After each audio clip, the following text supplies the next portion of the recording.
Breaking news, l'iPhone 16 va sortir en 2024. Je sais, asseyez-vous, ça fait un choc. Non, évidemment, tout le monde s'attend à ce qu'Apple sorte un nouvel iPhone cette année et on commence à avoir pas mal de rumeurs, donc on s'est dit qu'on allait vous concocter une petite vidéo aux petits oignons où on vous résume toutes les rumeurs. Petit disclaimer avant d'aller plus loin, évidemment ce sont des rumeurs, donc on va prendre des pincettes. Ce qu'on va dire dans cette vidéo va peut-être pas toujours se vérifier, ce sont en général des choses qui circulent. Alors on se base sur des sources plutôt réputées fiables, mais bah voilà, même elles peuvent se tromper, donc voilà, prenez un tout petit peu de recul sur ce qui va être dit dans cette vidéo, c'est important. Alors on aime toujours beaucoup vanner les iPhones sur le fait que ça se ressemble toujours un petit peu au niveau design, et a priori, bon, l'iPhone 16, ça devrait être à peu près la même chose. En gros, l'iPhone 16, il devrait ressembler à un iPhone 15, et en même temps, il y a plein de petits trucs qui changent. Parmi les choses qui changent, on aurait encore un nouveau bouton. Et oui, l'année dernière, ils ont ajouté le bouton action sur l'iPhone 15 Pro et l'iPhone 15 Pro Max. Et bien, on aurait en plus de ça, un bouton qui permettrait d'agir comme un déclencheur d'appareil photo. Voilà, le but est assez simple. C'est quelque chose qui se fait très peu aujourd'hui sur la téléphonie mobile. Il n'y a que Sony qui a ce genre de bouton. Et il y a pas mal de gens qui sont déjà un petit peu critiques sur ce choix-là. Parce que Apple a eu l'habitude de retirer de plus en plus de boutons et de faire quelque chose de plus en plus épuré. Et là, ils se mettent à rajouter des boutons à chaque fois. Donc bon, on verra. En plus de ce petit bouton, il y aurait également le bouton action qui arriverait jusqu'à l'iPhone 16. Jusqu'ici, c'était uniquement pour les pros. Désormais, tous les iPhones devraient avoir le bouton action. Pour rappel, le bouton action vient remplacer l'ancien petit slider qui permettait de passer en silencieux et on peut mettre dessus n'importe quel raccourci. Encore un autre petit changement un petit peu subtil mais qui devrait quand même bien se voir une fois qu'on l'a en main, les iPhones devraient devenir plus grands. Et oui, pour les iPhones les plus petits, on passerait de 6,1 à 6,3 pouces. Ce serait le cas donc pour l'iPhone 16 et l'iPhone 16 Pro. Et pour les plus grands, donc l'iPhone 16 Plus et l'iPhone 16 Pro Max, on passerait de 6,7 pouces à 6,9 pouces. Ça commence à être pas mal. 6,9 pouces, pour moi, j'ai l'impression que c'est la limite maximale. Après, on a une péniche au lieu d'un téléphone dans la main, donc faut peut-être s'arrêter. Je sais pas ce que vous en pensez. Est-ce que les iPhones sont en train de devenir trop grands? Parce que c'était quand même une des forces de l'iPhone, mine de rien. C'est un smartphone qui est relativement compact. Je parle du modèle le plus petit. 6,1 pouces, ça reste très ok.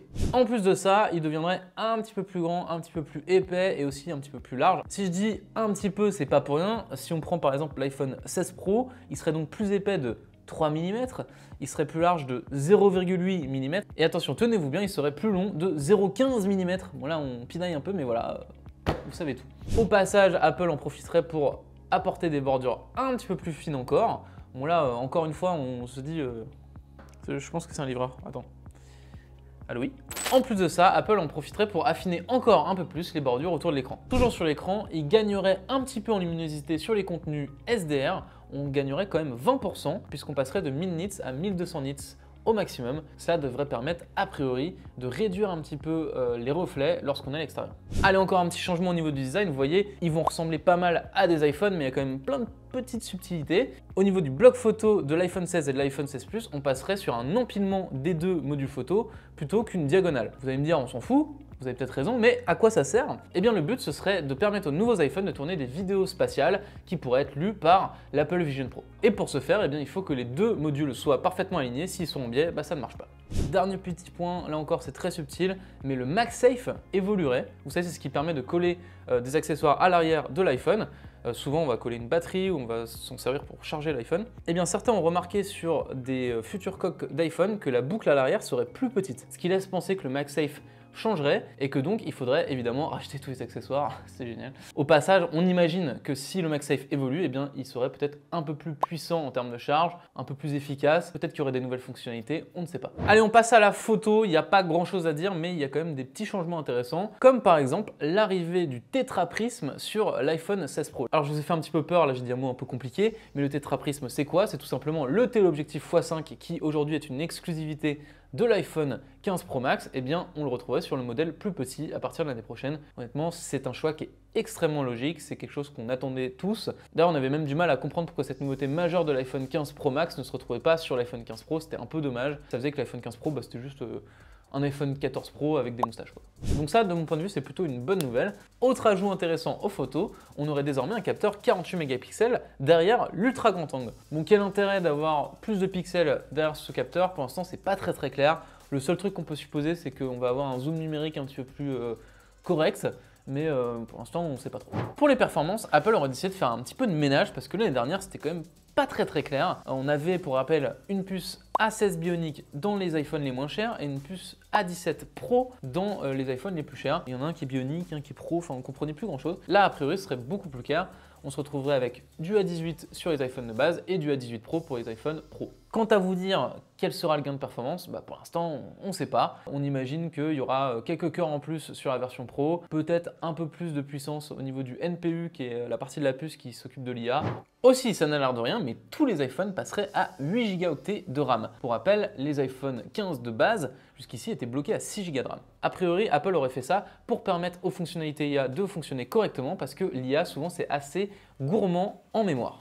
Au niveau du stockage, même idée, on pourrait monter désormais jusqu'à 2 Teraoctets. Bon, évidemment, avec le prix que fait payer Apple pour le stockage supplémentaire, il faudra le vouloir, mais voilà, si vous voulez monter jusqu'à 2 Tera, a priori, ce sera possible. Aussi, autre petit ajout performance assez intéressant, tous les iPhones passeraient en Wi-Fi 7. Jusqu'ici, on était sur du 6 ou du 6E en fonction des modèles. Sur l'autonomie, c'est pas très clair. Il y a des rumeurs qui disent qu'il y a du mieux, d'autres qui disent que c'est moins bien. A priori, on aurait quand même une perte de capacité de batterie sur l'iPhone 16 Plus, ce qui est un peu dommage parce que normalement, il est plus grand, il a plus d'autonomie. Là, la batterie serait un peu plus petite que l'année précédente. Pour les autres, on gagnerait un tout petit peu en capacité, mais c'est pas sûr que ça va beaucoup jouer sur l'autonomie. Si vous gagnez quelques milliampères dans une batterie, ça ne va pas forcément changer la face du monde et ça ne va pas forcément changer la capacité de votre téléphone à rester allumé longtemps. Bon, évidemment, et on ne pouvait pas parler des iPhone 16 sans évoquer l'éléphant dans la pièce. L'éléphant dans la pièce, c'est qu'ils vont parler d'IA. Évidemment, les iPhone 16 sont obligés de passer à l'IA. On est en 2024, tout le monde a une stratégie sur l'IA, tout le monde a des fonctionnalités sur l'IA. Ça fait beaucoup de fois que je dis IA, mais quand même. Et donc, les iPhone 16, normalement, devraient intégrer cela. Mais, bonne nouvelle, on ne devrait pas avoir besoin d'attendre jusqu'en septembre ou octobre à l'annonce des nouveaux iPhones pour en apprendre plus, parce que ça va plutôt être intégré dans iOS 18. Ces nouveautés IA devraient être présentées donc le 10 juin prochain. Bon, et du coup, comme j'allais vous le dire... Du coup, c'est le même quoi. Non, c'est pas le même. Oui, bon, ok. En gros, ce que j'ai essayé de vous expliquer dans cette vidéo, c'est que oui, c'est un peu le même, mais il y a plein de petites améliorations ici ou là, qui sont assez sympas, mais rien qui justifie évidemment de changer de téléphone si vous avez un iPhone récent. De toute façon, c'est rarement le cas, mais là, franchement... il n'y a rien de révolutionnaire. Je ne sais pas ce que vous en pensez en commentaire, peut-être quelque chose qui vous a particulièrement tapé dans l'œil. Moi, c'est pas forcément le cas. Peut-être les fonctionnalités IA, mais bon, voilà, ça va arriver sur iOS 18, a priori, même les vieux iPhones devraient en profiter, donc je sais pas. En tout cas, c'est tout pour cette vidéo. Nous, on a très hâte, évidemment, de tester les iPhones sur la chaîne. Si vous voulez voir nos tests, abonnez-vous. Et à la prochaine, des poutous, prenez soin de vous.